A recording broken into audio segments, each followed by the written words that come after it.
Can you see my slide? Yes, sir.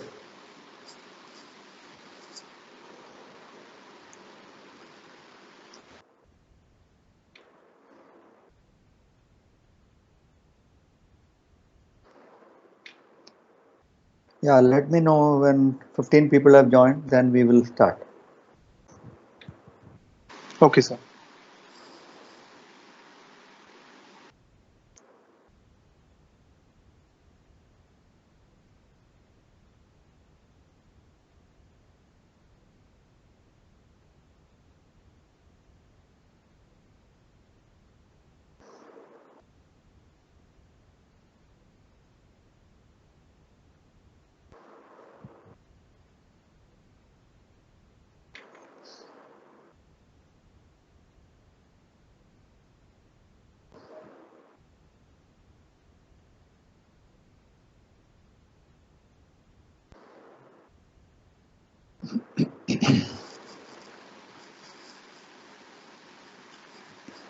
It's more than 15 instance.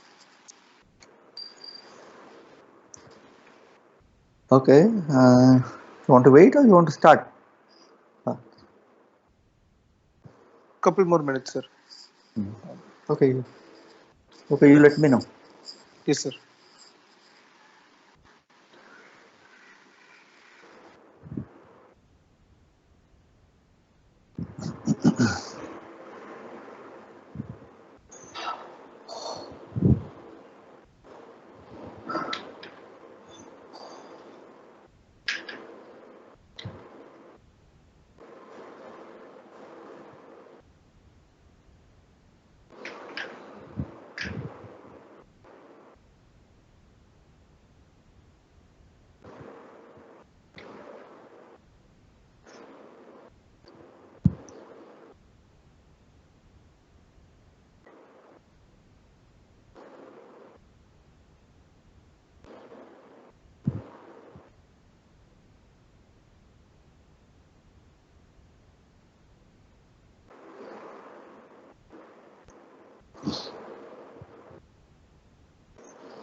Sir, 12:05, sir. We'll start, sir.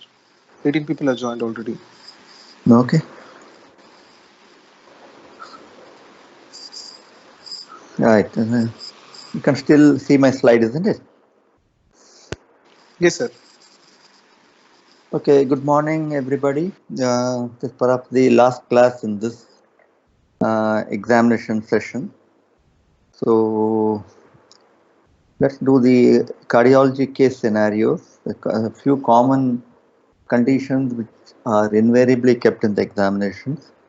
And of course, you cannot always guess all the questions that the examiner is going to ask, but some of the most common questions are asked. Okay?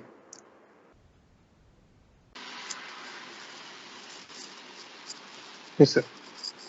Okay, we'll start now. Right. Who wants to somebody amongst the audience should volunteer. This is every slide is every case is about only 3 slides or 4 slides. Only that much. So they are not very long discussions. So typically in the exam, OSC, the TOSCI also, or in short case and all, quickly or spotters, anywhere these things can come in. Okay, 70. One of you should get ready to answer, please. Don't take too much time. Okay.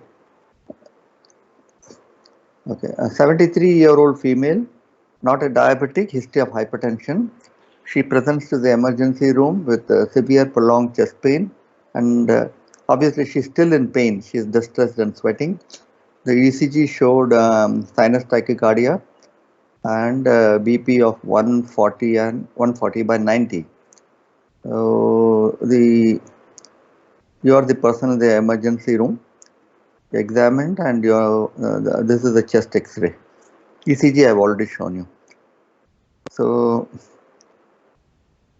what's your finding and what's your plan?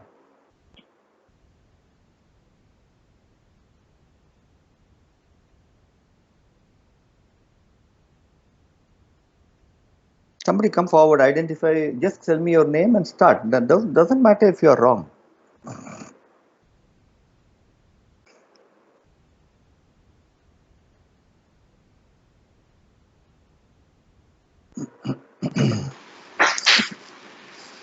So Dr. Amit here. Doctor? So this is Amit. Amit, okay, go ahead, Amit. So this is a chest X-ray, PA view, well exposed, situs solitus levocardia, no cardiomegaly. There is superior mediastinal widening with the dilatation of the ascending aorta and Be the aortic careful knuckle. before you say no cardiomegaly. No, you said it's a posterior chest. Like that means it should be okay for CTR assessment, and the apex of the Yes, heart is touching the left chest. Okay, okay. Sir. Yes or no? Yes, sir. Yes, sir. Cardiomegaly present. So dilatation of the ascending aorta and the aortic knuckle is seen. I would like to. Pulmonary vascularity appears normal, sir, or maybe no effusion, sir. So, Vascularity appears normal, and no effusion is a separate finding. No effusion. Okay. Yes, sir. Okay. And so with a history of chest pain, old female with a dilated ascending aorta, I would like to give a differential diagnosis of whether it is a aortic dissection or a coronary artery disease, because so aortic dissection or what? Second one, what did you say?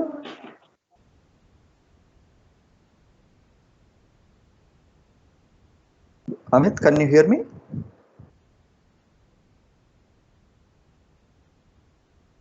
Hello? He got a call. Amit has got a call from National Board. Amit has got a call. Okay. He said CADC. Is he back? He is attending the call. We are getting a call from National Board. Okay, no problem. Why doesn't somebody else take it up then? He has said that he would like to. So he said is no cardiomegaly, ascending aorta is dilated, knuckle is prominent, lungs looks relatively normal. So with a history of chest pain, he would like to keep a differential diagnosis of dissection, and then he said something I didn't hear. Somebody else can answer. Come on.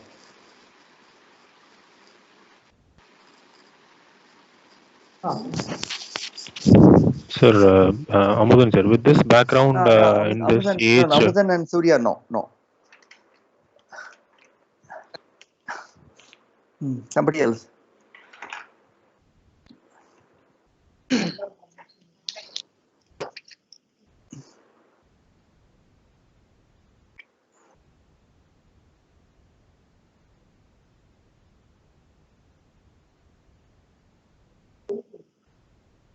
Hello.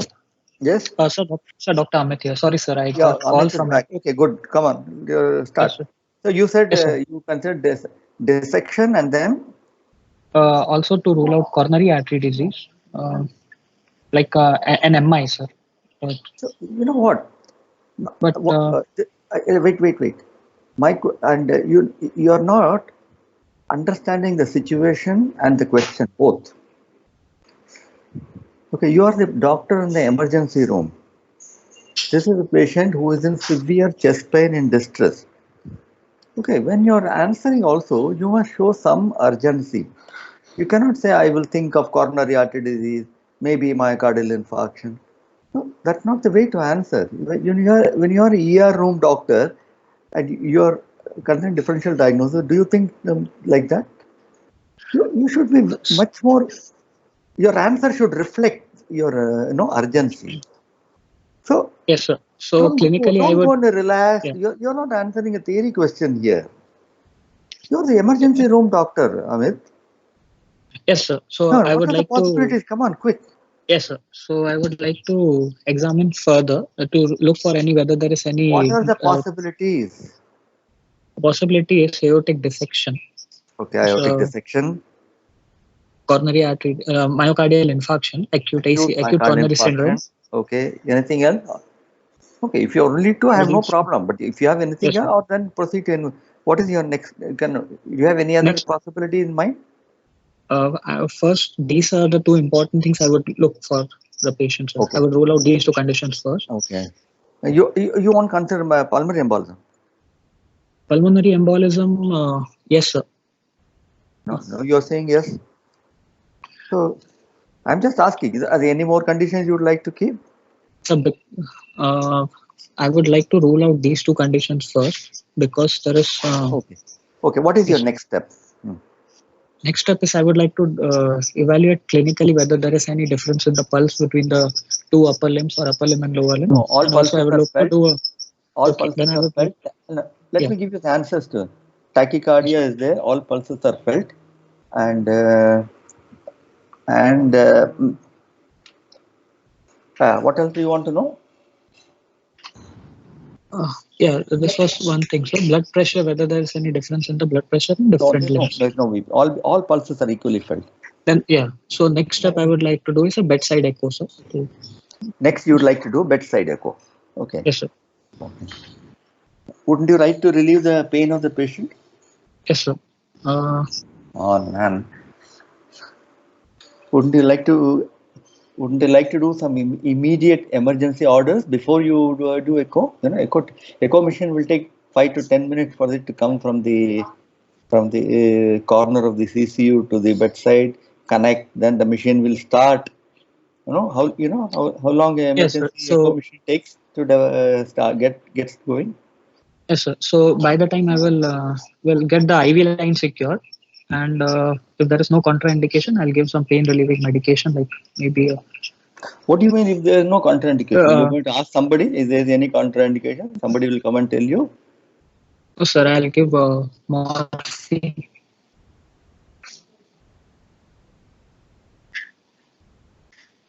Hello. Yes, you'll give. Yes, sir. Morphine, sir. Okay, so you will give some pen when it Or depends on tramadol, or a tramadol, something like that, sir. not all hospitals give morphine, but you have to give some pain medication, morphine, pethidine, Yes, sir. whatever you want to give. You have to give a pain relief medication. A patient is acutely ill. Don't you get an IV line and start IV fluids? Yes, sir.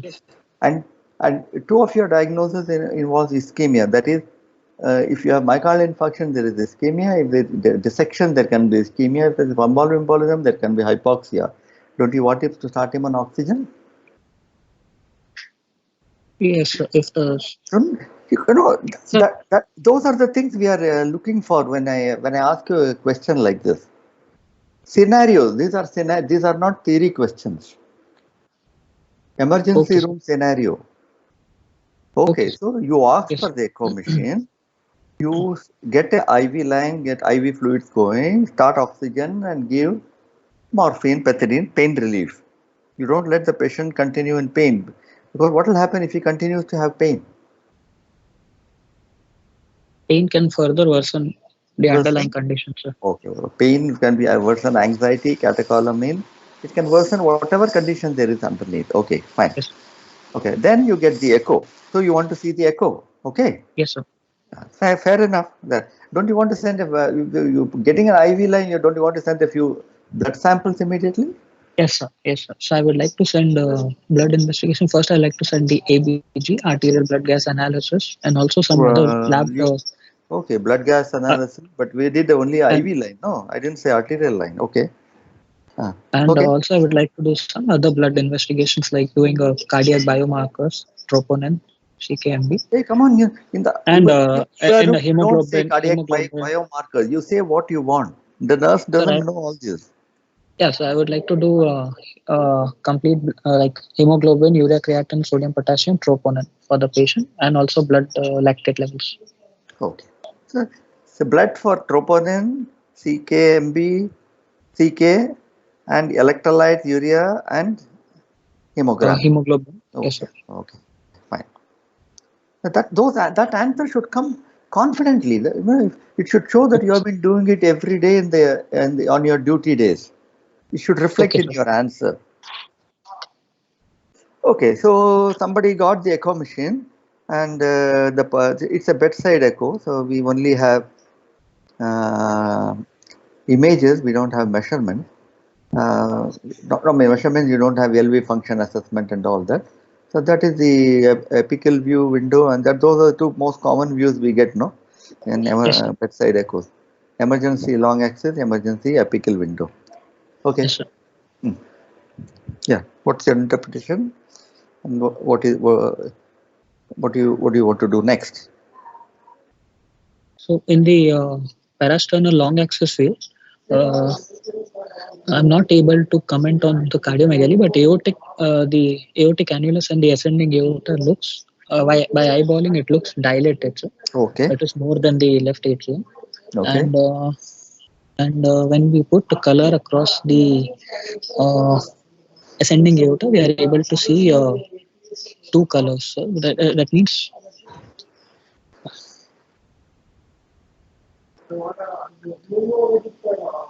where two colors means I don't understand. That's not a cardiology term, no? Two colors and all. so we expect a forward. We expect a forward flow with that means denoting red color. You're But talking I'm of this image? This image? Yes, sir. Yes, sir. Hey, by the way, this is not aorta, man. This is apical 4-chamber view. Come on. Apical, sorry. Sorry, sir. Mainly constantly apical 3-chamber or 5-chamber view. What? Sorry, sir. It was. This is LV, aorta, this is mitral valve. This is a mitral valve. Can you see a mitral valve? Yes. Yes. This is aortic valve.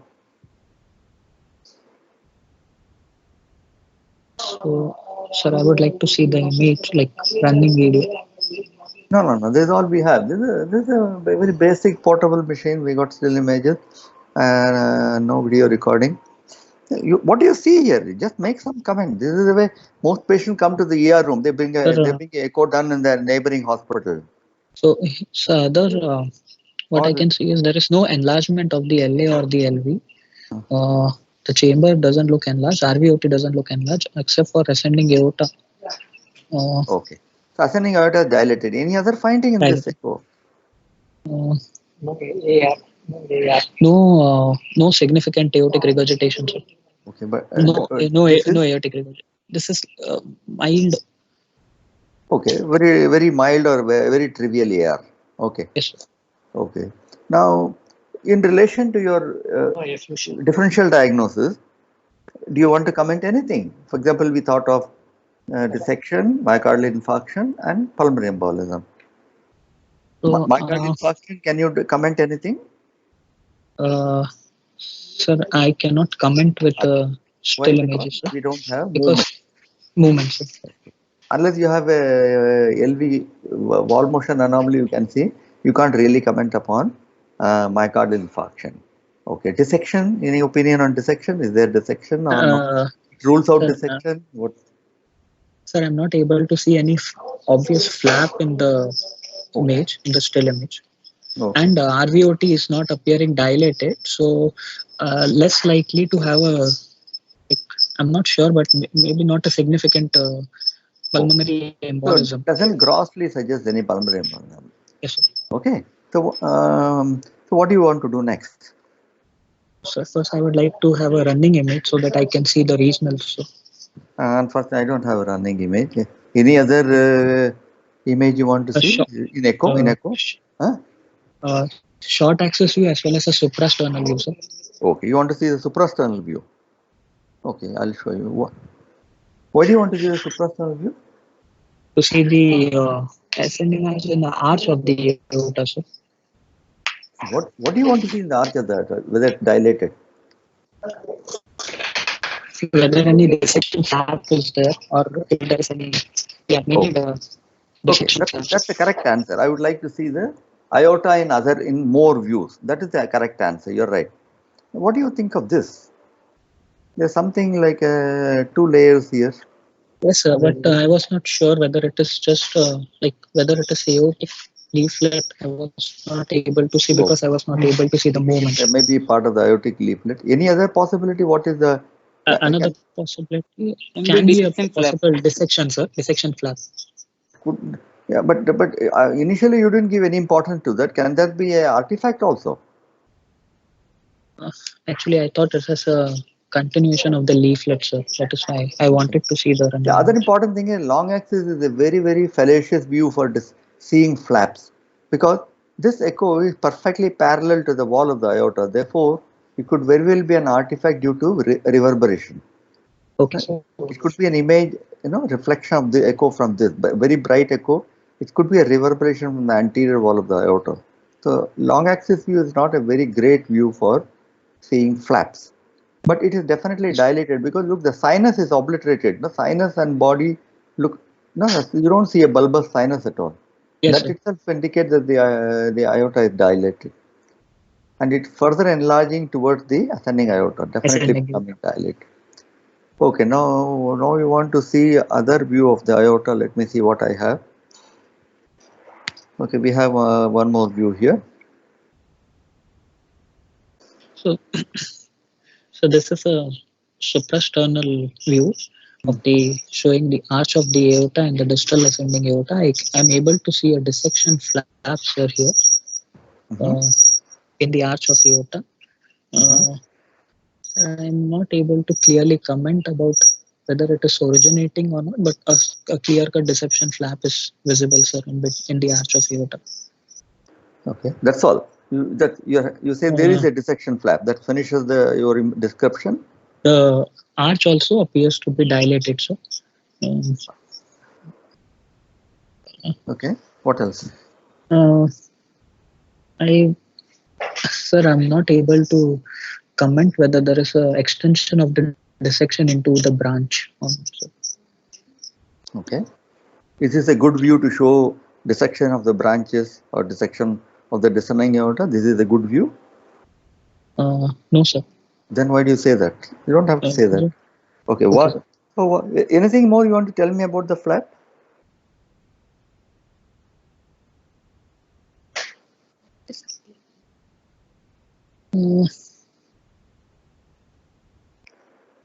Anybody else? Important finding you're not telling me. It's large enough to occlude the true lumen, sir. Sorry? The true lumen is reduced in size, sir, because of this large flap. Okay. It's like no, yes, okay, that is true. Agreed. Something more important you're not telling me. Come on. Sir, is it extension into the subclavian, sir? Presence of thrombus in the lumen, sir. No. So branches are arising from the false lumen. No. That's not the important thing. Don't you want to tell me where the flap is extending from where to where? That determines the type of the dissection, no? Have you heard of the types of dissection? Stanford A, Stanford B, type 1 dissection, type 2 dissection, type 3 dissection. Have you heard of it? Don't you have to tell me that the dissection appears to be present in the ascending aorta as well as in the arch, and is extending towards the descending aorta? So doesn't that tell you what type of dissection is it? Yes, sir. This is a type A Stanford dissection. Does it make a difference? Type A or type B or does it make a difference? Yes, sir. In the management, it makes a difference, sir. Then you're not telling me that in your report. So now what is the diagnosis of this patient? This patient has, so the diagnosis is acute aortic dissection, type A Stanford aortic dissection with extension from the ascending aorta up to the descending. I cannot comment on till where the extension is, sir. With patient in hemodynamically like in a compromised state because of sinus tachycardia, and no significant aortic regurgitation or any pericardial effusion. Very good. And What else?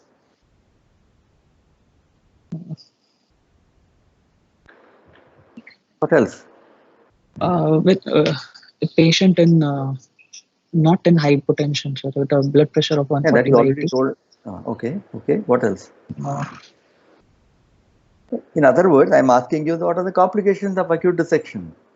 First one, you told me pericardial effusion, I agree. Then you told me aortic regurgitation, I agree.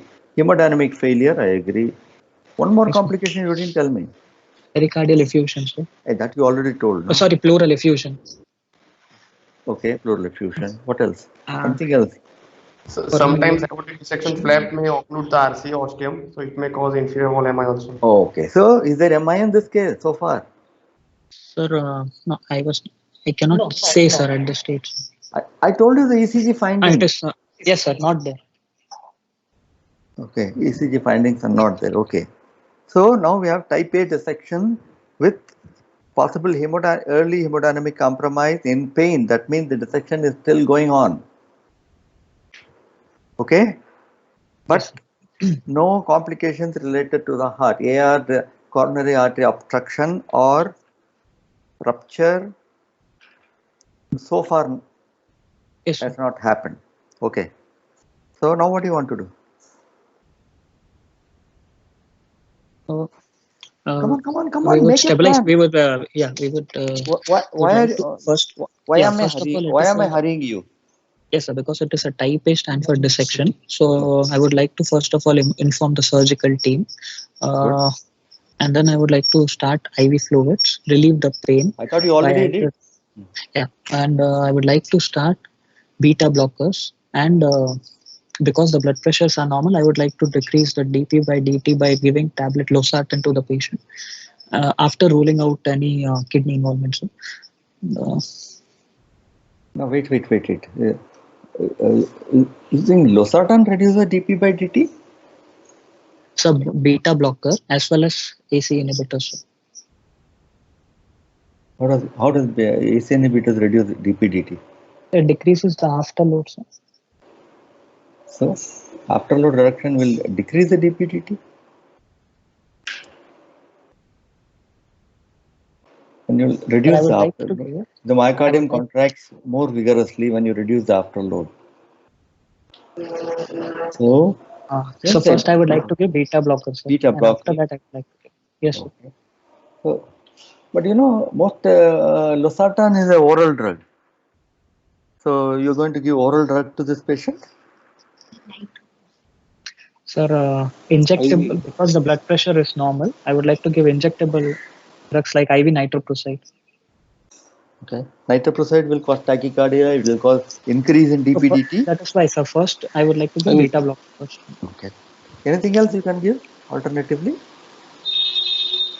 Alternatively, nitroglycerin, sir, but injection NTG. But first preference will be nitroprusside injection. Any other beta blocker you would like to consider if it's available? Maybe labetalol, sir. Labetalol. Okay. Okay, so diagnosis we discussed. What further test will you order? I would like to know about the extensions. I would like to do a CT. Because the patient is still in blood pressures are normal, I would like to get a CT aortogram done. Sir. I don't have a CT in my hospital.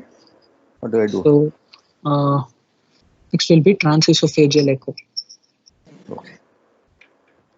Why transesophageal echo? You're not happy with the transthoracic echo? Is that diagnosis not enough?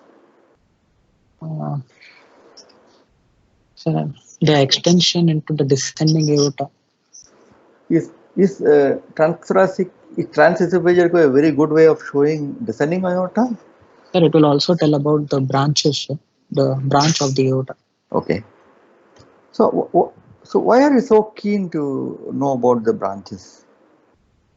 Because we have to preserve the surgical treatment will differ, sir. So which branch are you interested in particularly? Particularly cerebral carotid arteries. Okay. 2 carotid artery. Any other artery you are interested in? Subclavian arteries. left subclavian artery. Okay. Then in the any other artery? Then the other branches of descending aorta like mesenteric artery or renal artery. Okay. Well, you would like to know all the arteries: renal, splenic, celiac, superior mesenteric, inferior mesenteric, femoral, popliteal, everything you would like to know. But Yes, by sir. the time the patient will be dead. Which is the most critical information you want? Coronary arteries. No. We are talking of branches. Coronary will come Okay. later. Critical Branch. because The a branch. branches. Branch of the arch of aorta, sir. Branches of the. Arch of the aorta, sir. Okay. Why are the abdominal branches not important at this stage?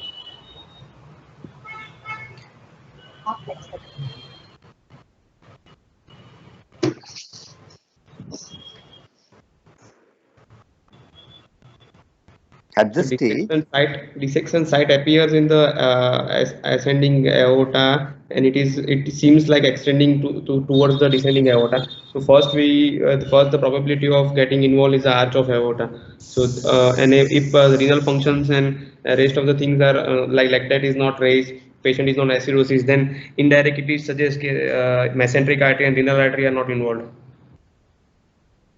okay. See, in a type A dissection, where does the surgeon operate? Which part of the aorta he repairs? Proximal aorta, sir. Proximal. Can he repair proximal aorta, arch, thoracic aorta, abdominal aorta, renal aorta, everything in one go? No, sir. So what will be done is only the ascending aorta arch repair. Nothing else will be done, even if he has extension into the descending aorta.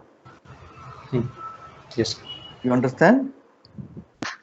Therefore, at this stage, as long as he is passing urine and his femoral arteries are felt, we are not bothered. Not really essential to show the complete aortic branches at this stage. It's not really essential. If you are confident about the ascending aorta, arch, and the three large branches of the head, that is good enough for planning the initial stage of surgery. Understood? Yes, sir. Okay. So transesophageal echo can be done. But many hospitals have CT angio on site. So if you have a hospital CT angio on site and you can do it without much delay, then that's also a reasonable option. So, but you haven't answered this question. What other tests will you order? One is CT angio. What else? Come on, man. Your first case itself we haven't finished. It's already 12:30. What other tests? Don't you order all the blood Sir, all tests, the other routine blood investigations. Yeah. required Blood group. required for grouping, open heart cross surgery, matching. blood, cross match, everything you should order promptly. Come on. Cool. Initial steps: relieve pain, IV fluids, and control the blood pressure with beta blocker and a vasodilator combination.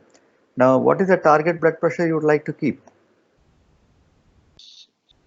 Systolic blood pressure of around 100 millimeters. 73-year-old lady, you'll 100. Okay. Okay, a little higher, maybe 110. Anything less than 120. Okay. Less than 120. Okay. Likely complications we have already discussed. How will you counsel the family? You are the doctor. The family is asking, what is the plan? What is the plan? What is the plan?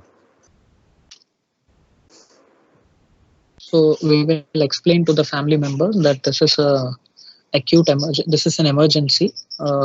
Patient needs to be taken up for an early surgery because mortality increases with every hour in the first 24 hours, and it is going to be a high risk. Doctor, my son is out of station. Can you wait till tomorrow?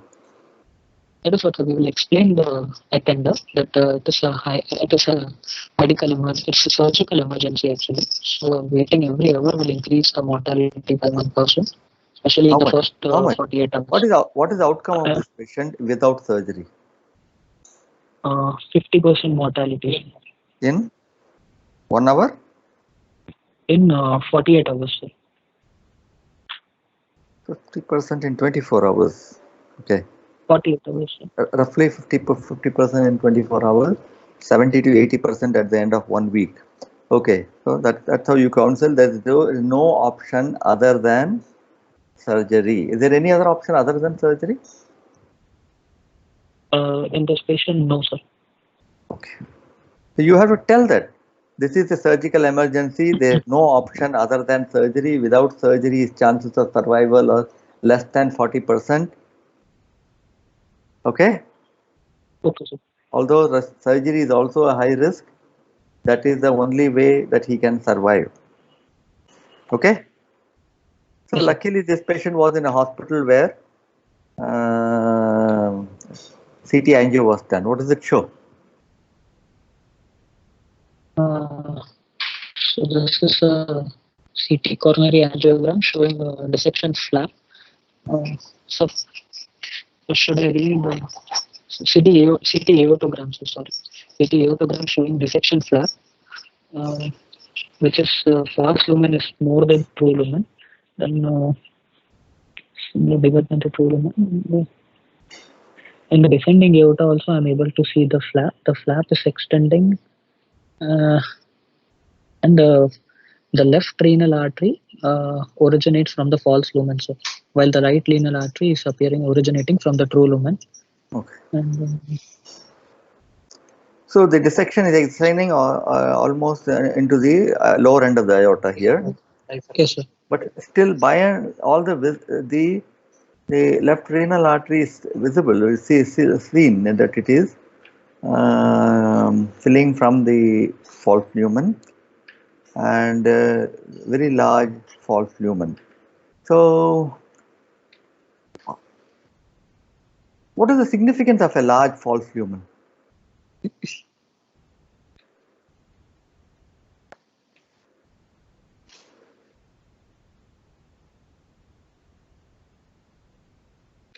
Okay, what is the cause of death in these patients? Common cause of death is in such patients there will be renal circulatory collapse, renal failure. Why circulatory collapse? Why? There is no AR. There is no pericardial effusion. There is Because no the true pericardial lumen effusion. is There is no AR. Of course, it can still happen. No, although when you assess it was not there, it can still happen before surgery. But what do you mean circulatory collapse? Huh? because there is no effective flow to the distal organs. The perfusion is very low, so because of the false lumen is compressing the true lumen. What do you mean? This kidney is perfusing very well. You can see it's got enough contrast here. If at all anything, the right kidney is not seen well. The left kidney is seen very well. What do you mean? So there is an increased risk of rupture of the what? Rupture of the aorta, aortic rupture. Why? Because if it gives, because of the increased pressure in the false lumen, it can give way at the why it will give way? Normal aorta doesn't give way, no? Because there is a blood in the wall of the aorta. What is the false lumen made up of? Blood. What is the one layer is blood? So one layer is gone. Only a thin layer of adventitia is holding it. Yes. The blood has seeped out of the lumen through the wall into that subadventitial layer. There's only a thin adventitial layer sitting, and it is still, aorta is still pumping into the false lumen because there is a hole in the ascending aorta, and that ascending aorta is pumping blood into the false lumen like anything. That is why the kidney is still perfused. That's why the kidney is still perfused. So there is the larger the false lumen, the higher risk of rupture. Rupture of the false lumen. Rupture of the false lumen is the most common cause of death. Okay? Yes, sir. Yes, sir. Right. So what the surgeon does is Close the false lumen, entry into the false lumen in the ascending aorta. That is the fundamental principle of repair. Close the entry point into the false lumen from the ascending aorta, and make sure that all the three great vessels in the neck are connected to the true lumen. If the dissection is extending into the descending aorta, and if there is evidence of visceral, then there's another one called elephant trunk. They put a conduit all the way from ascending aorta and leave it hanging in the descending aorta, and the abdominal thoracic aorta will be operated in a separate sitting. Anyway, you don't have to go into that. Okay, is that clear? Yes, sir. So one doubt, sir, if at all, sir, if there is an extension of the dissection into one of the major branches of the arch of aorta, even then, from the arch, they can see the false lumen, they can see the true lumen. They will obliterate the false lumen, make sure that the true lumen is restored to the great artery. They can, up to the arch, they can visualize and do. Okay, sir. Okay, sir. Okay, everybody should know the classification, DeBakey classification, and type A is an absolute emergency. Type A, once the ascending aorta is involved, whether it extends here or here or here or here or here, it remains type A. It doesn't make any difference whether it stops here like this or whether it goes around all the way here. It doesn't make any difference. It is still type A. And type A is an emergency, calls for operation on the ascending aorta. Okay, right. Next case. Somebody else should get ready quickly. Don't wait. We are already late. 53-year-old lady, 3 children. Last childbirth 24 years ago. Dyspnea class 2. Complaints of intermittent palpitation and mild dyspnea. Mid-systolic murmur at the left sternal border. This is the ECG and X-ray. Come on, somebody else other than Surya or Namudan, because these cases you might have seen.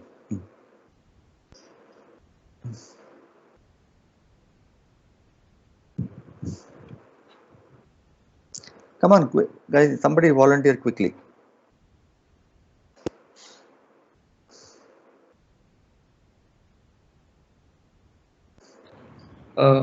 Sir, as she is a 53-year female with the 3 child. Just tell your name and start. Akin Desai, sir. Okay. And sir, so 3 history of like labor for 3 times, considering it is a normal, and now patient presented with the intermittent palpitation and class 2 dyspnea with mid-systolic murmur, which suggests in the third left intercostal, which suggests there must be a right ventricular outflow tract obstruction, which was initially mild, which was gradually progressing, dynamic RVOT obstruction. No, I've shown you the ECG and X-ray also. Take interpret. Go on. So you think it might be RV outflow obstruction? Okay. Sir, on the basis of just history. Sir, on the just basis of history. Now, sir, if we'll go to ECG, sir, in ECG it shows sinus rhythm with a rate of around 1, 2, 3, 4, 5, 6, around 50 to 60 with normal axis, which shows left ventricular hypertrophy and deep T-wave inversion, which is more likely of a left ventricular outflow tract obstruction. LVH with deep T-wave inversion. So she must be having a left ventricular outflow tract obstruction, which is dynamic and progressing. How do you know it is dynamic? ECG tells you it is dynamic? No, ECG not tells you, sir. Intermittent she is complaining, that is why, sir. So palpitation is a sign of obstruction? No, sir. And then don't overread, no? Palpitation doesn't mean dynamic obstruction. ECG doesn't tell you dynamic obstruction.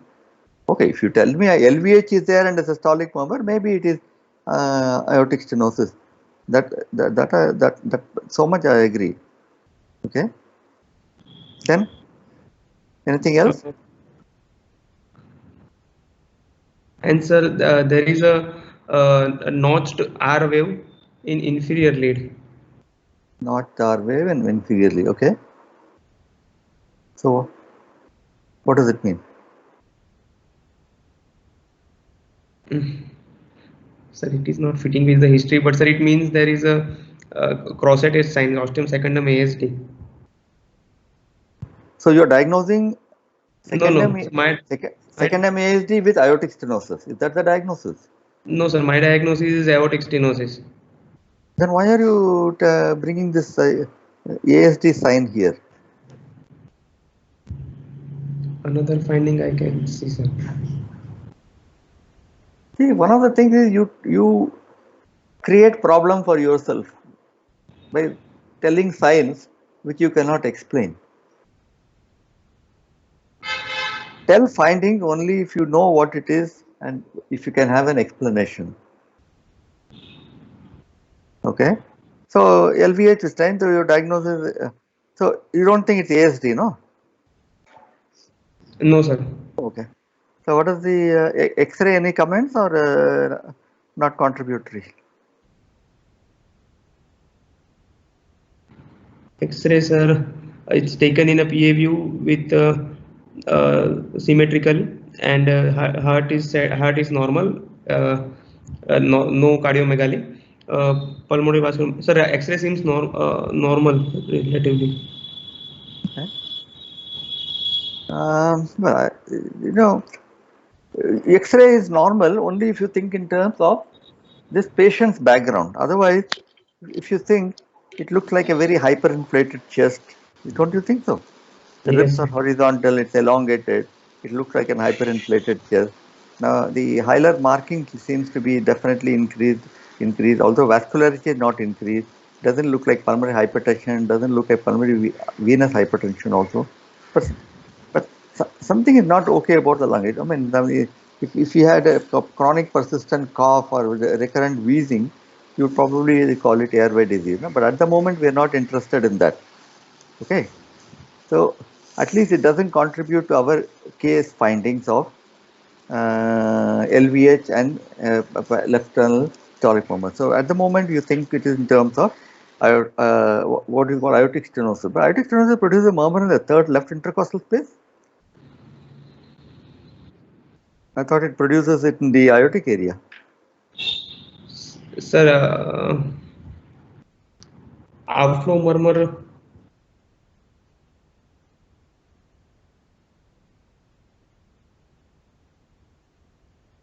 What is the third interspace called? Neo-aortic area. Second aortic area or neo-aortic area. Okay. So it can be still aortic stenosis. Or any particular type of aortic stenosis you have in mind? Sir, subvalvular aortic stenosis. Okay, so why don't you say that? Maybe it could be subvalvular because of the location of, because they have not mentioned anything about the aortic area here. Okay, so this was the echo picture they brought from outside. Move fast, please. Yes, sir. Sir, first image is. Let me. You know, in the exam OSCE, they don't ask questions like this. They just give one slide, and they put all the data there, and then there are 4 or 5 questions. But I am doing it this way because I can't predict what those 4 questions are. So I am asking you many questions on each patient. Okay, so it won't be like this. You won't get a chance to correct your answer. What they will put is one picture, one history, one ECG, one X-ray, and something. Then they will say, okay, what is the diagnosis? What investigations will you order? What is the prognosis of this patient? What are the 2 drugs you will give this patient? That's all, finished. Nobody is going to ask you. Nobody is giving you a second chance to correct your answer. Okay? Yes. So if you say aortic stenosis in the first answer, it doesn't fit. That's all I'm saying. Nobody is going to ask you, is it classical aortic stenosis or is it some other type of aortic stenosis? Nobody is going to ask you. Okay, go on now. So, sir, first is a 5-chamber view, which showing us asymmetric septal hypertrophy. Then, sir, in B image, we can see the systolic anterior motion of the anterior mitral leaflet, which is obstructing the left ventricular outflow tract. In third image, we can see the aliasing across the LVOTO, and there is a mitral regurgitation, significant mitral regurgitation. In fourth image, sir, we can see the dagger type pattern, which is suggestive of dynamic outflow tract obstruction. The velocity is more than 4. Okay, good. So you know how to do it. You know how to identify systolic anterior movement in M mode? Yes, sir. Okay, please everybody look it up, because you people don't look at M mode echoes anymore. In the examination, some examiners like to tease by keeping M mode of a mitral valve in HOCM, and the diastole and systolic part look similar in the M mode. So please look it up in the books. I'm not showing it to you now.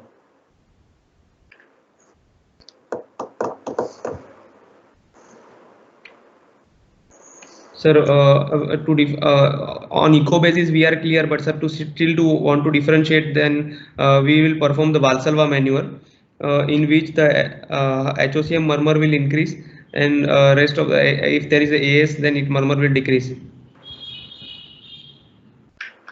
Do you really want to do a maneuver which will increase the gradient in this case?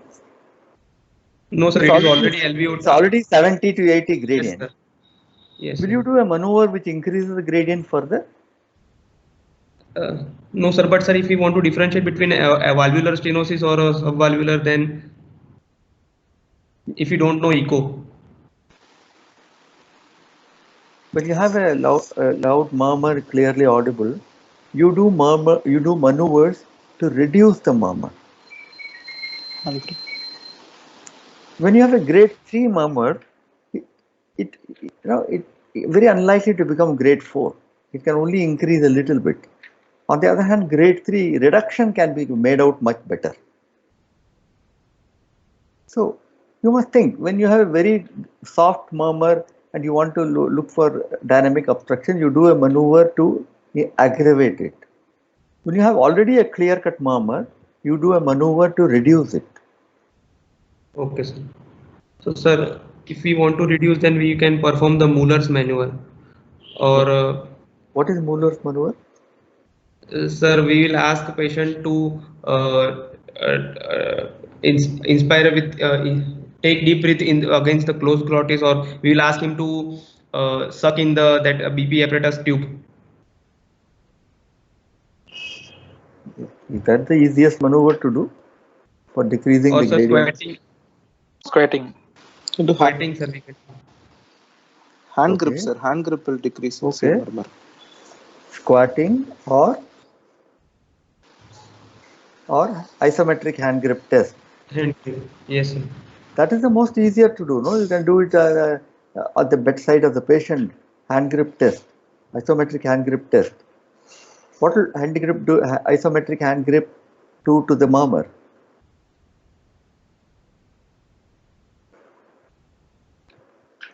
What will happen to the murmur?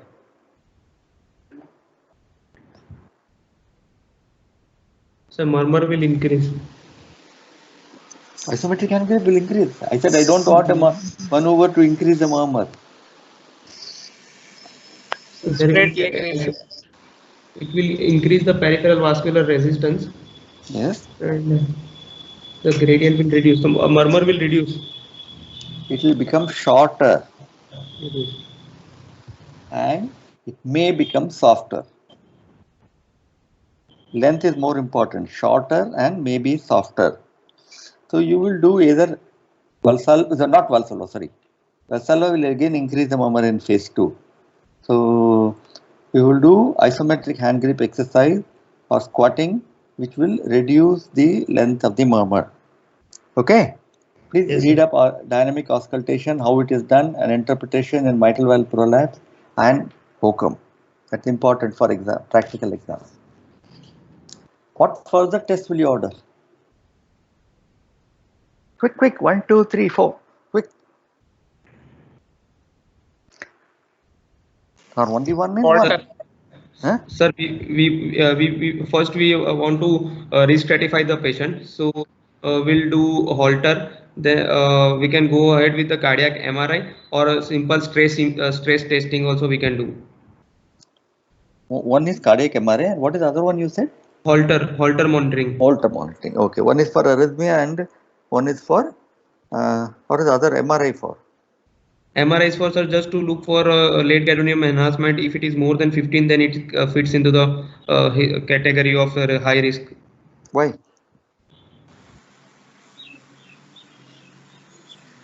Why 15% means high risk? So more than 50% is considered as high risk. Why? Why? So it increases the risk of sudden cardiac death. Why? Chance So of increased VT. fibrosis. Increased VT, sir. fibrosis in the Ventricular arrhythmia, sir. Why? sir increased fibrosis in that So I region. you tell them that is the answer I want. It indicates myocardial fibrosis and in a higher risk of arrhythmia. That answer you are not giving. Okay, Holter also indicates. Holter, what are you looking for? Sir, Holter will look for the non-sustained ventricular tachycardia, which will be at least more than 10 or with rate of more than 200. Okay. Now, you know, Holter and all this, it takes time, it takes money and all that. Something very simple you have not done yet, no? Stress testing, sir. Stress testing will do. That also Abnormal involves BP money. response. That also involves money. Okay, I will do all this. The family history of sudden cardiac death and Something very simple you have not done. What is missing here?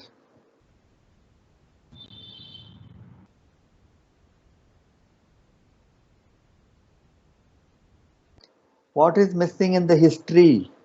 sir, family history. Then why don't you answer that? I am trying to ask you what other tests. You are not. You will go back to the family. You will do a detailed history of the family. You will take a history of the patient herself again. Any history of syncopal episode in the past.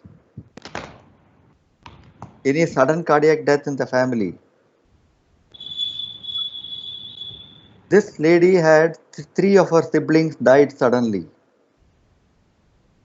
And all were less than 40 years of age.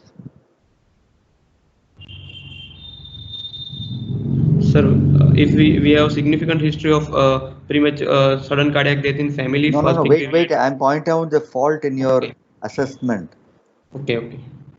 You go to MRI and Holter and all that. First say that I will go back to the history. That is the most important step that you will do. Go back to the history. Okay? Yes. Her family history is very, very significant. Okay.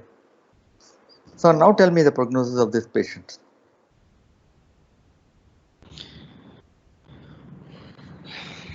Okay. Sir, you want to do Holter because yes, palpitation to arrhythmia, and you may want to do MRI.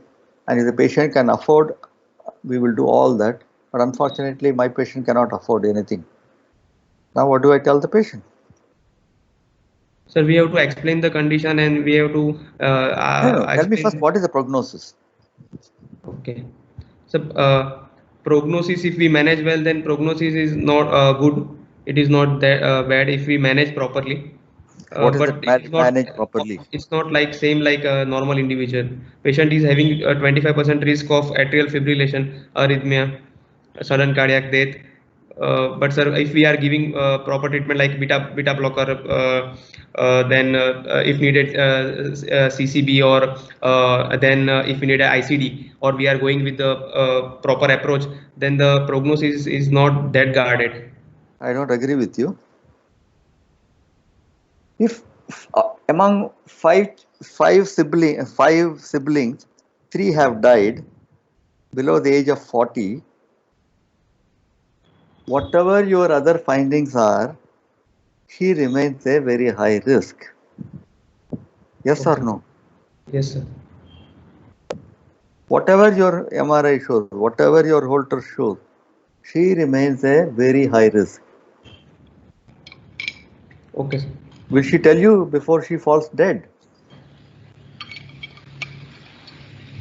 So, one simple answer with that family history is she is a very high risk patient. That's all.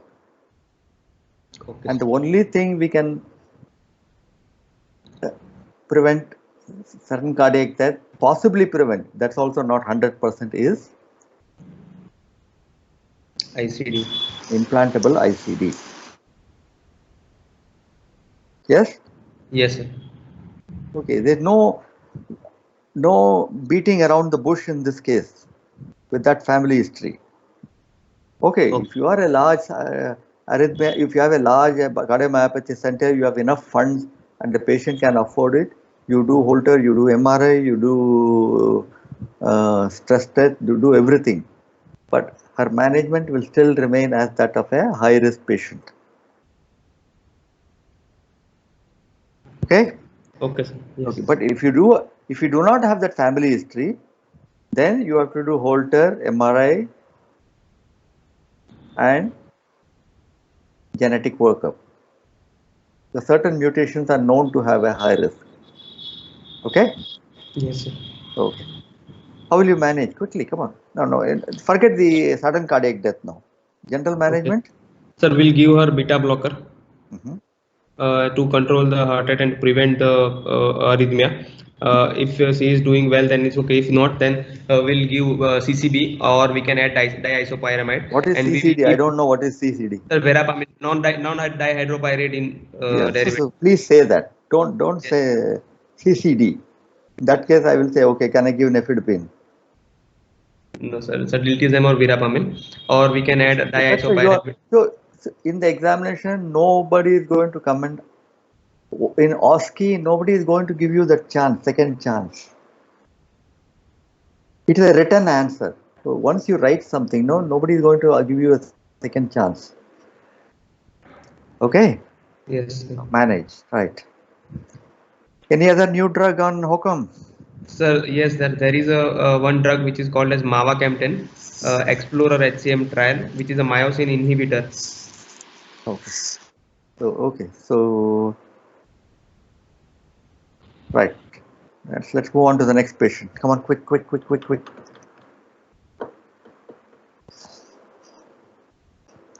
Somebody else, come on, start.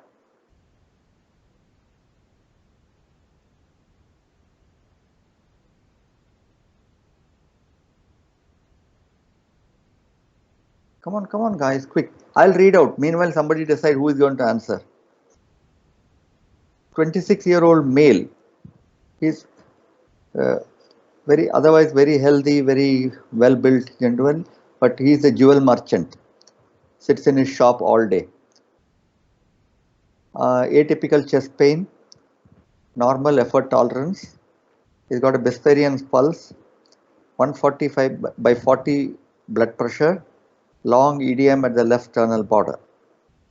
That is the ECG and echo and X-ray. I don't want you to describe the ECG fully, X-ray fully, but just look at it as if you are doing a OP assessment or emergency room assessment. Look at it like that way. And just tell me the final impression on ECG, final impression on X-ray, and go on to echo. So if you have done that, I'll go to the next slide.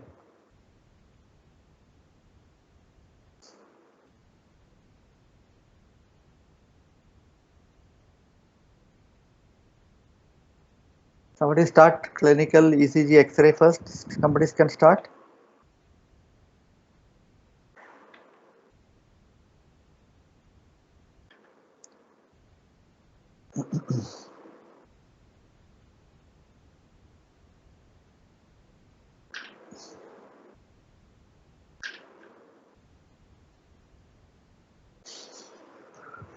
Nobody wants to take this? What's the problem? It's a simple case of AR. What is the problem?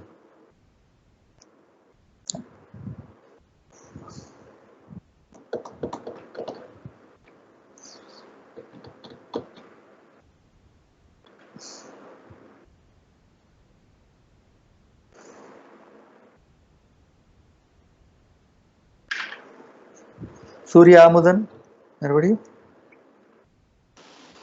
Yes, sir. He's a 26-year-old gentleman, sir. The ECG showing a normal sinus rhythm with LVH pattern, sir. AVL, there is tall R wave, more than 11 mm. So there is left ventricular hypertrophy. And X-ray showing mild cardiomegaly, sir, LV type. Otherwise, it is normal. X-ray. There is no aortic root dilatation also in the X-ray. And The thing is, clinically itself, he is having severe MR, sir, because of very wide pulse pressure. And echo also has confirmed the finding of severe eccentric aortic regurgitation. And along with that, he has got a bicuspid aortic valve. AR pressure of time is 250, which is also indicating severe aortic regurgitation. The aortic annulus is only 22 mm, which is not dilated. But ascending aorta is 33, and that is also not dilated. So bicuspid aortic valve with severe AR. Okay. Severe AR. Yes, sir. Okay. Shall I go to the next slide? Yes, sir. Oh, sorry. Right. So what is your plan?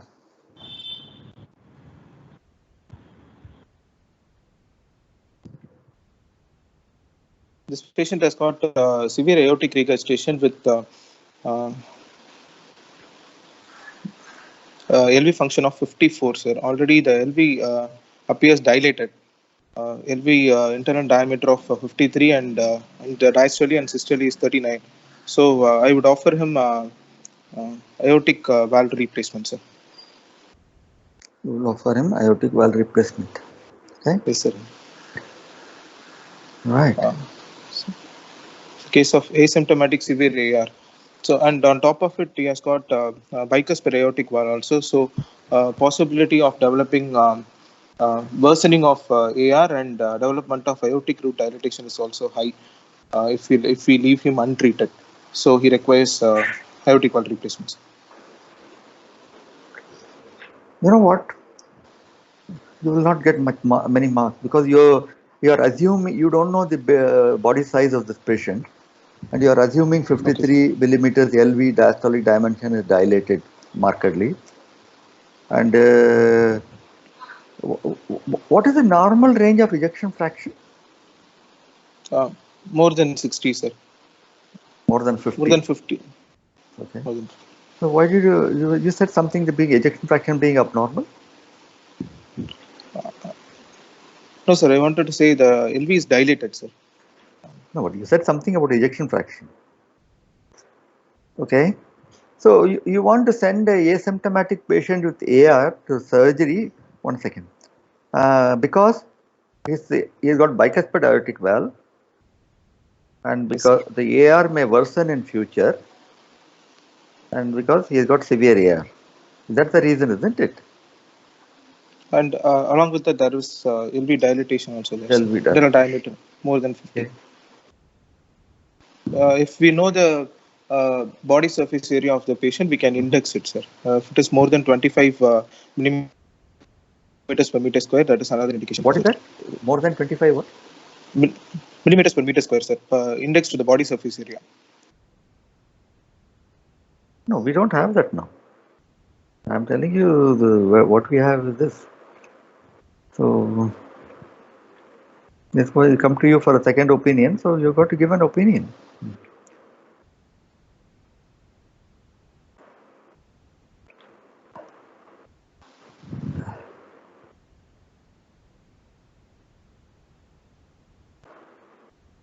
Sir, EF of 54% in severe aortic regurgitation is suggestive of early decompensation, sir. Any EF less than 55%?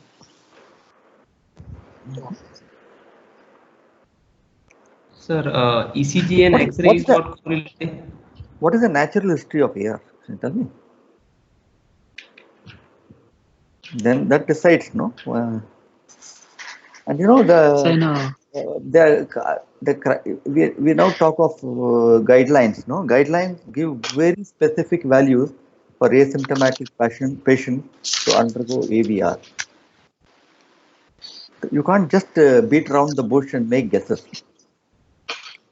So the natural history, anybody can tell me quickly, roughly. I'm not asking you to. Usually, regurgitation will be like their presentation will be delayed, sir. Usually, once they present with symptoms like dyspnea, their mortality is very high in the 4 years itself, and angina is 2 years. 2 years mortality itself is high, sir. If they are having angina, typical angina. Okay. So if they have symptoms of angina, left heart failure, then their mortality is very high. In the absence of those symptoms, the mortality is not high. So something more you need to know for a practical exam. Just have this is some data from the American AHA guideline, 2014. If you have asymptomatic patient with normal LV, this ejection fraction is still within the normal range. 54% is not abnormal. If you do 3 times ejection fraction, once you will get 54, once you will get 56, once you will get 57. Okay, please don't go by one ejection value. Progression to symptoms in asymptomatic patient occurs at the rate of about less than 6% per year. So 95% don't progress within a year. Progression to asymptomatic LV dysfunction even more rare, less than 3.5%. So 97% of them don't develop asymptomatic LV dysfunction. Sudden cardiac death extremely rare. Okay, if the patient is having some evidence of systolic dysfunction already, then progression is much more. If they are symptomatic, again mortality is higher. So this roughly these figures, it will be useful to remember for practical examination. Even for that long case, short case discussion also it will be useful. Okay. So now if you look at specific, this is the European guideline of 2017. If you look carefully, patients who do not have symptoms, the criteria for intervention, please, you are nowhere near the mark, Surya. So, but the 2020 American Heart Association guideline says. Wait. I'm coming to that. That's okay. Okay, sir. What does it show? EF less than 50, sir. Ejection fraction less than 50%. LVEDD of more than 70, and LV end systolic dimension of more than 50. If you know the body surface area, if the end systolic dimension is more than 25 millimeters per meter square. Now, average Indian is about 1.5 meters. 1.5 meters. Let us assume. Yes, so his end systolic dimension was 39. Yes, 39 yes, sir. divided by 1.5 will be less than 25. Less than, yes, sir. Yes. So according to the European guideline, it is not a indication. Okay, sir. According to the American guidelines, asymptomatic LV and systolic dimension should be more than 50. Okay, sir. And diastolic dimension should be more than 65. European guidelines say 70, this says 65. That's the only difference. Okay, Ejection fraction should be 50. Okay, sir. Okay? Okay, sir.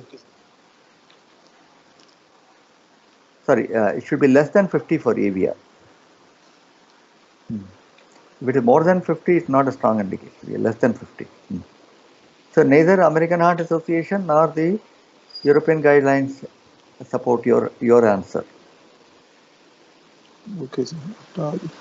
And this 25 millimeters business came up because when they compared asymptomatic AR with normal LV function and followed it for a long time, they found if the end systolic dimension is increased compared to body surface area, more than 25 and less than 25, there was a distinct difference in the survival over long term.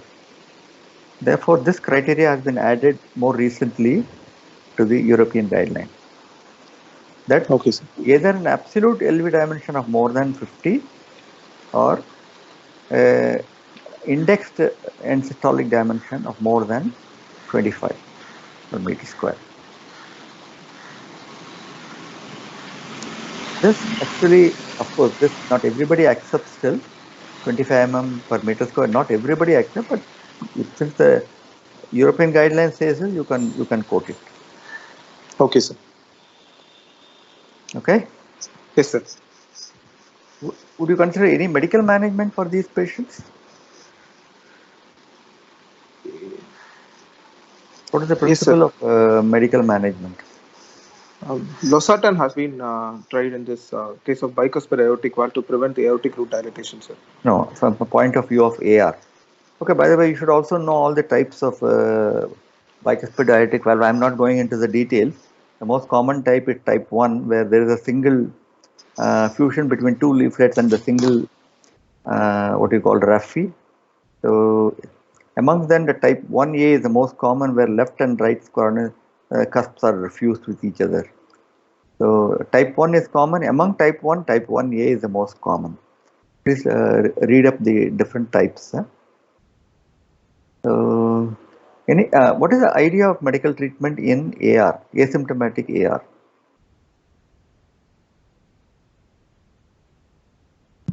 Okay, this is the next history. Some people can start reading. What is the idea of medical treatment in asymptomatic AR? Come on, come on.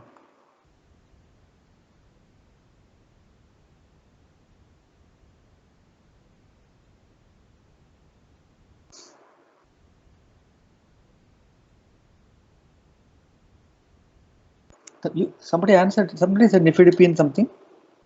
What did you say? Suri, you said that? I said losartan, sir. Oh, losartan for bicuspid urtical. No. Yes, Any sir. other drug helps the medical management of AR? Low dose diuretics and vasodilators. Vasodilators What can be given, sir. vasodilator? Like KC inhibitors and calcium channel blockers can be used, sir. What is the purpose of vasodilator? Reducing the afterload reduction, sir. So what is your aim in afterload?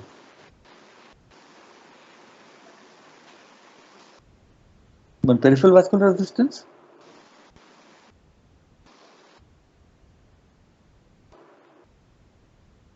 Is the peripheral vascular resistance elevated in AR?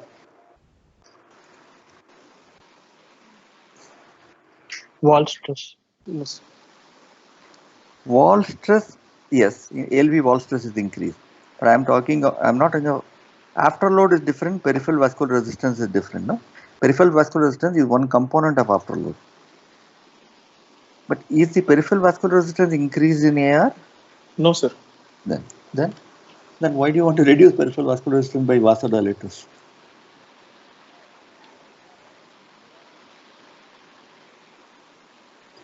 In symptomatic AR, yes, you want to reduce LV wall stress by giving afterload reducing vasodilators. That help in symptomatic failing LV. But in asymptomatic LV, asymptomatic AR, the only thing which helps is reduction of the blood pressure to prevent aggravation of AR. Control of blood pressure. That's the only thing which helps. And which blood pressure? Okay, sir. Systolic pressure, diastolic pressure, mean Systolic pressure? pressure, sir. Systolic. Because diastolic pressure is already low. You can't reduce it any further. And the mean pressure is also not elevated because only the systolic component contribute to mean pressure. So your target should be systolic blood pressure. The severe AR will have systolic hypertension. Am I right? Yes, sir. Therefore, your aim of treatment is to reduce and control systolic hypertension. If you know the hemodynamics, you should answer that question. Okay, come on, next one, quickly. I'll read out quickly. 67-year-old diabetic, hypertension, smoker, lipid, claudication, angina, both severe. Also past history of stroke. Therefore, he has extensive vascular disease. He has coronary artery, LAD, circumflex stenosis, iliac artery stenosis, mild plaques in carotid. So they found mild disease in carotid and peripheral iliac artery stenosis causing claudication. But since the coronary artery disease was significant, he went ahead and did ad hoc stenting of the LAD and circumflex. Okay, all in. So they studied all the arteries, but decided to stent the coronaries. Good result of the coronary stenting. They advised to come back after a week, and then we say we'll consider iliac artery stenting if the claudication was still troublesome. Okay, so he came back after a week, but he came to the emergency room. He said extreme lack of appetite, extreme tiredness, but no angina, no claudication because he hardly able to walk. ECG and echo, no new changes. So what would you do?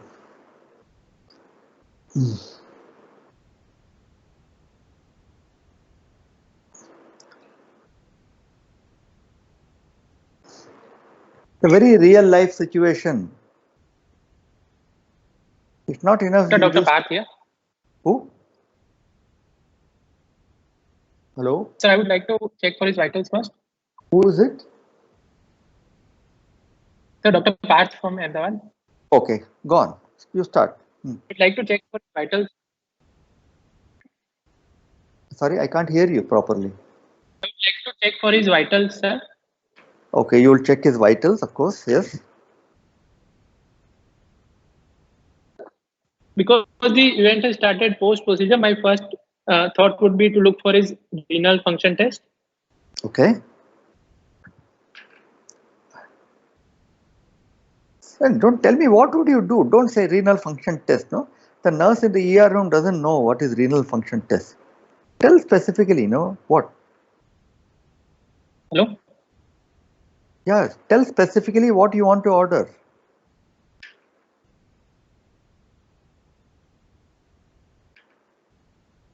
I think he's lost. Somebody else can answer.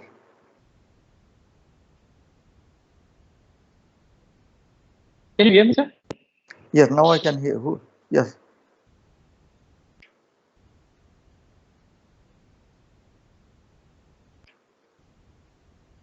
Hello?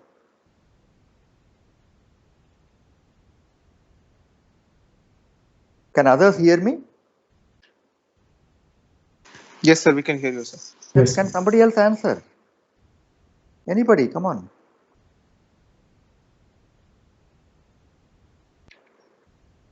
Surya, Amudan, anybody? Come on. Like to look for a serum urea, creatinine, and potassium sodium level, sir, first of all. Why? Because he has had an extensive angiogram done along with that ad hoc PTC also done. So contrast would be more to look for contrast-induced nephropathy, sir. Oh, very good. So you'll order some blood tests. These are the Yes, sir. these are the blood tests he brought. He went to the neighboring hospital. He got it done.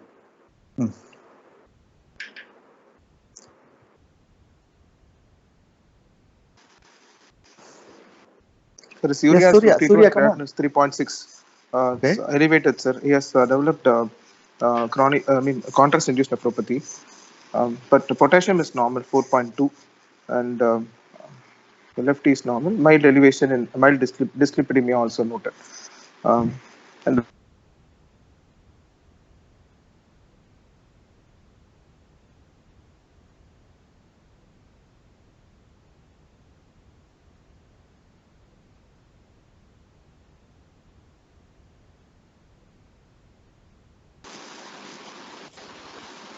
rise in serum creatinine level more than 25% after the second day, usually around the 48 hours, sir.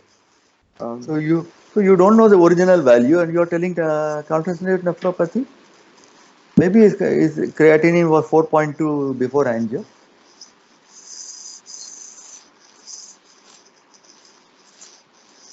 Okay, sir. We have done extensive angiogram and PTCS. No, come on. The deficiency in your answer is, because you are in the emergency room, I will look at the pre-procedure renal parameters. Yes, sir. That is the answer I want. You understand? Yes, sir. Yes, sir. See, you're taking it very lightly. In the OSCE, you won't get another chance to answer. Look at the pre-cath, this thing you have to tell. And if there is a 25% rise, then you diagnose it. Okay, fine. So your diagnosis is contrast-induced nephropathy. You have to make sure that it is, whether it's new or pre-existing renal disease. So you have to look at the pre-procedure reports as part of the workup. Okay? And then? Yes, sir. Why is it important? Why is that? Let it go up, it will come down after a few days. What is the problem? Why are you so worried about? 3.8 is not very high. There is 10% chance of patient developing chronic renal injury, sir, if left unaddressed. There's still only 10%, 90% chance it will recover. No? Does it have any bearing on the cardiology problem?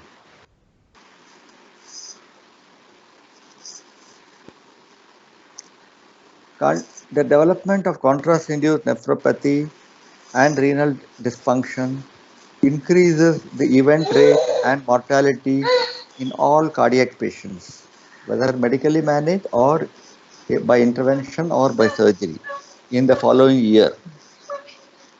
Contrast-induced nephropathy increases the mortality up to 1 year following the event. Okay? Okay, sir. That is why it is important. And also we have planned for another PTC And he needs stenting to the iliac another arteries also. procedure also. Yes, sir. What are the risk factors for contrast-induced nephropathy? Sir, any elderly diabetes mellitus with and contrast load more than 250 ml sir, per procedure. Okay. Dehydration. Okay. The drugs also predisposed to contrast-induced nephropathy. And you should know the natural history of contrast-induced nephropathy. So let me go through it quickly. We are getting late. Okay, sir. Contrast-induced nephropathy, these are all the risk factors. And this fellow had as many as 5 risk factors out of 8 or 9. He has almost all the risk factors in the world for contrast-induced nephropathy. Okay? He must have been on IC inhibitors, diuretic.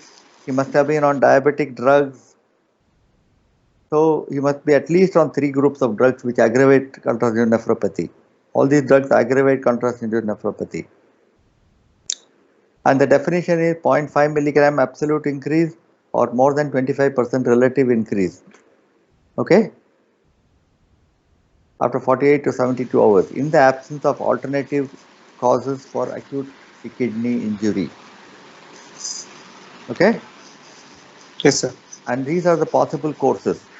The vast majority, of course, it rises, and in the subsequent 2 to 3 weeks, it settles down. About a third of the patients go on to remain in persistent renal failure, or they actually develop progressive renal failure. But whatever group they belong to, subsequent cardiovascular events increase. Okay, sir. Okay? Yes, sir. Which contrast will you use? Please read up. I don't have time to go into the contrast now. Okay, please read up. You must know what is low osmolar and which particular brand of low osmolar to use. Please read up what is low osmolar and what is non-ionic. This is the preferred one, although they are the more expensive ones. In patients who have a high risk for contrast-induced nephropathy. And what is the strategy for prevention of contrast-induced nephropathy? Quickly? Very quickly. Adequate hydration, sir. Stopping all the predisposing drugs which can cause contrast. Very good. And anything else? And contrast load should be low, sir, less than minimum contrast, preferably non-ionic low osmolar contrast. Yes, sir. Okay. Of course, a number of things I don't want to go into the details. You can read. All these are important. Now, many medications have been tried, but none of them are proven. No proven. Sodium bicarb, N-acetylcysteine, nothing is proven. So only known treatment is hydration. Otherwise, these are all general measures. Each step is important. When they say prevention of CIN, don't say hydration alone. You must tell all these factors. Okay, sir. Okay, there have been a number of studies on number of agents. Only hydration has been shown to be useful. Okay, next case. Oh, I don't know whether we have the time. I have only 10 minutes more to go. I have to stop after 10 minutes. I'll quickly go through this. 40-year-old male, no known risk factors, chest pain, sweating, syncope, tachycardia. 3 possible conditions, quickly. Myocardial infarction, dissection, pulmonary embolism. Hemodynamics are borderline. First 3 lines of the step. Relieve pain, IV volume to be given for hypotension and oxygen, because all 3 conditions require, same as what you told for dissection. 3 tests immediately to be done. Troponin, bedside echo, and D-dimer. D-dimer. Okay. Quick, what does it show? McConnell sign, sir.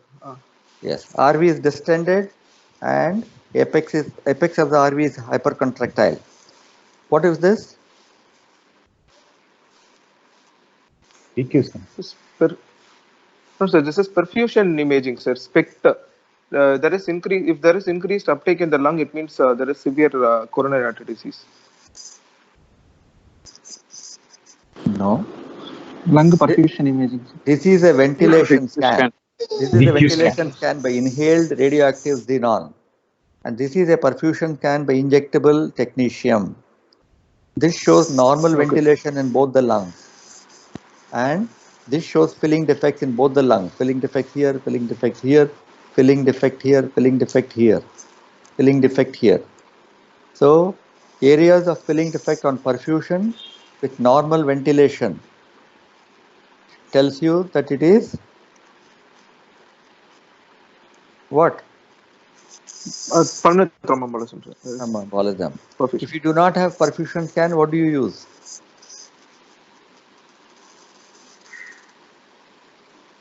Normal chest X-ray. Normal chest X-ray. Normal chest X-ray for comparison. If you have a normal chest X-ray lung field and you have a filling defect on perfusion scan, then that is a poor man's way of judging VQ scan. Ideally, you need ventilation scan and perfusion scan, but many hospitals do not have ventilation scan. In fact, most hospitals do not have ventilation scan in India. Therefore, they do only perfusion scan and give a report based on chest X-ray. That is why most people try to do CT pulmonary angio. But CT pulmonary angio patient has to be shifted. Patient has to be shifted to often to the X-ray department, often to another hospital. So what does it show?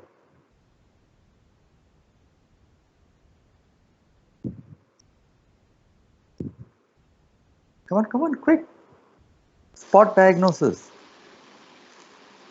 Ars thrombus and the bifurcation of the pulmonary artery, sir. So what is the conclusion? One word you must tell me. It's a massive pulmonary thromboembolism. Massive central pulmonary embolism. Massive because both the pulmonary artery branches are occluded. And it is central. So massive central pulmonary artery embolism. Diagnosis is made already. There is no doubt about the diagnosis. 3 risk factors, quickly. Malignancy, prolonged immobility, recent surgery, sir. Okay. Malignancy, prolonged immobility, recent surgery. Okay. 2 more.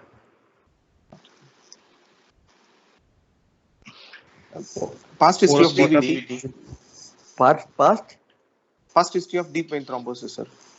Deep vein thrombosis. 1 more. Oral contraceptive pills. OCPs. Okay, fine, good. Biomarkers for stress stratification. HS troponin, D dimer, sir. And BNP levels. BNP level, very good. Grade the severity. High risk, intermediate risk, and low risk, sir. Okay. Based upon PESI scoring, or based upon the RV dysfunction and biomarker levels. Okay.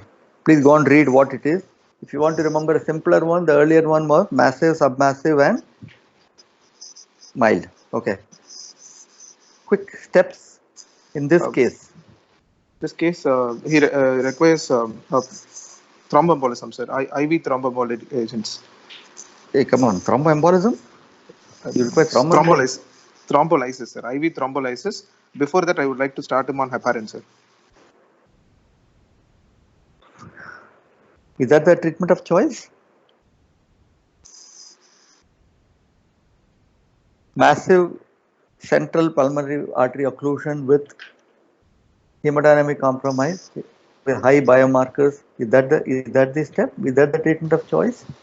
It's either IV thrombolysis or patient can be taken for thromboembolectomy, sir. Both the options can be given, sir. Both are class 1 indication.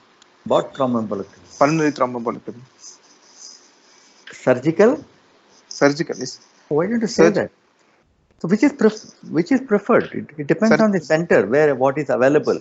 You're going to give the choice to the patient. Do you want surgery, or do a patient who is in shock and lying with a BP of 70 or 80, sweating and sick? You're going to ask him, do you want surgery or do you want cath?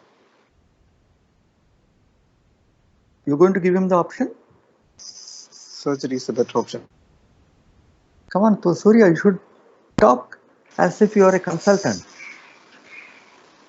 You make the decision depending on what is available in your hospital, how good your surgeon is, what experience he has had, whether he is available to undertake the surgery within the next 1 hour or so, whether he is available, whether blood is available, whether ECMO is available, whether support facilities are available. It all depends on a number of factors. If those things are available, your first choice will be central thromboembectomy, fresh thromboembolus. Surgery is the treatment of choice, particularly if you have a good surgeon. Okay, sir. In the absence of appropriate surgical facility or ICU management, then urgent thrombolysis is the second option. Okay, sir. So you intravenous thrombolysis. Yes, sir. Anything better than that? Catheter directed thrombolysis can be tried, sir. Anything better than that?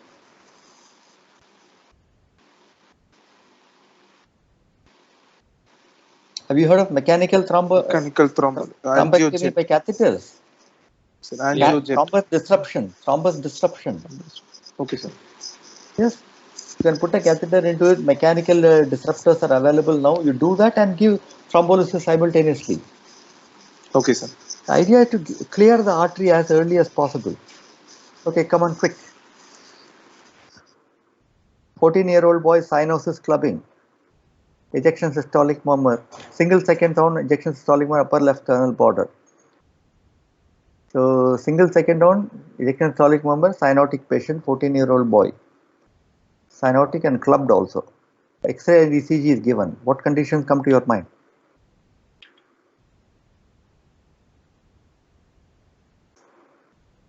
CCTG. Can't hear you.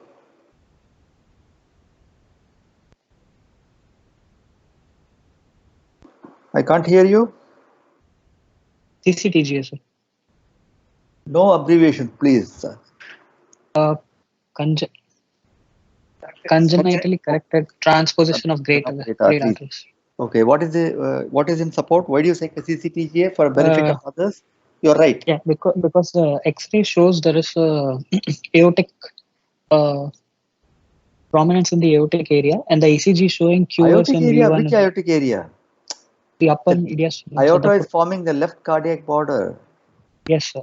Left upper cardiac border is formed by the aorta.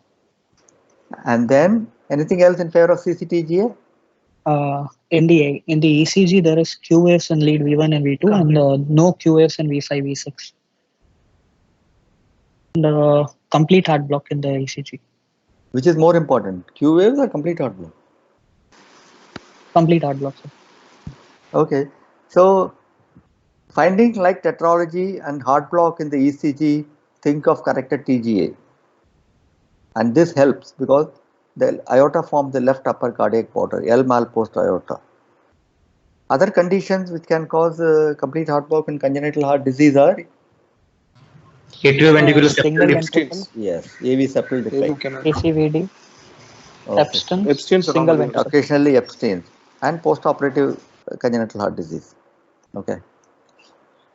Okay, 52-year-old male, dyspnea, no cyanosis, normally split second sound, loud P2, grade 3/6 ejection systolic murmur at the upper left sternal border. That is X-ray. What comes to your mind?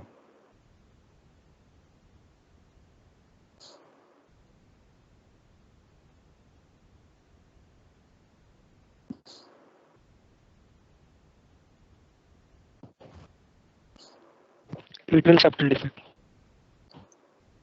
Just atrial septal defect. Atrial Nothing septal else. defect, pulmonary hypertension. Pulmonary hypertension. This X-ray contour is very typical of some condition. ASD with Eisenmenger. In ASD Eisenmenger, the RPA is always fully visualized because the right ventricle rotates like this and the RPA will be seen like a trunk throughout. You are not seeing the RPA fully. You see the RPA is merging with the mediastinum and you're not seeing the lower part of the RPA. This is not suggestive of ASD.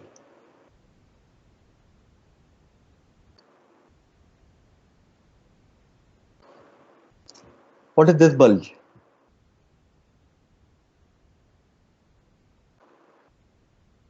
Pulmonary artery, sir. Pulmonary artery. Main- What is main this pulmonary bulge? artery. What is this bulge? Aorta. Aortic. So which shunt lesion, aorta and pulmonary both are dilated? Patent ductus arteriosus. Patent ductus. PDA. Aortopulmonary shunt. Okay. Okay, sir. So likely diagnosis, aortopulmonary shunt with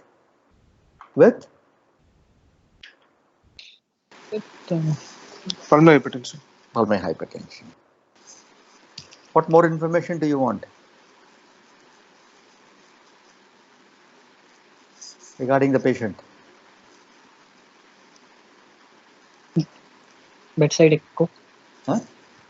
Blood investigations and bedside echo. Straight to investigations. You never like to go back to the patient, isn't it? Even if I give you just two incomplete information, you never want to go back to the patient. Differential cyanosis. I told you no cyanosis written there, no? You're asking me the same question.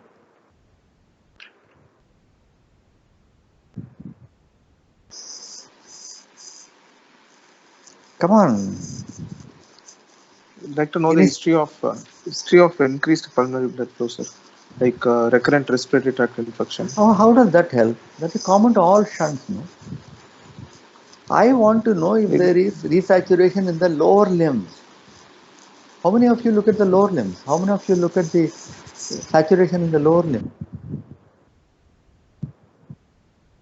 When a 52-year-old male, somebody says no cyanosis, I assume that they have looked only at the upper limbs. You have to know the saturation in the lower limb. If the saturation in the lower limb is 85%, do you need any more investigations?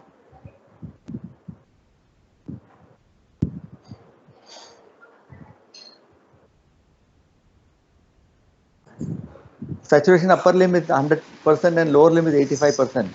Do you need any more investigations? There is already reversal of shunt has happened, sir.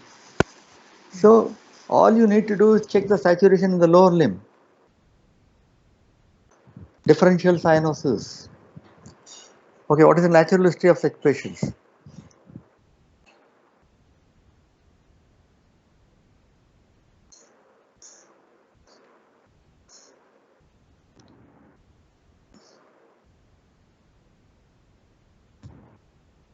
Their survival less than 5 years is very less, sir.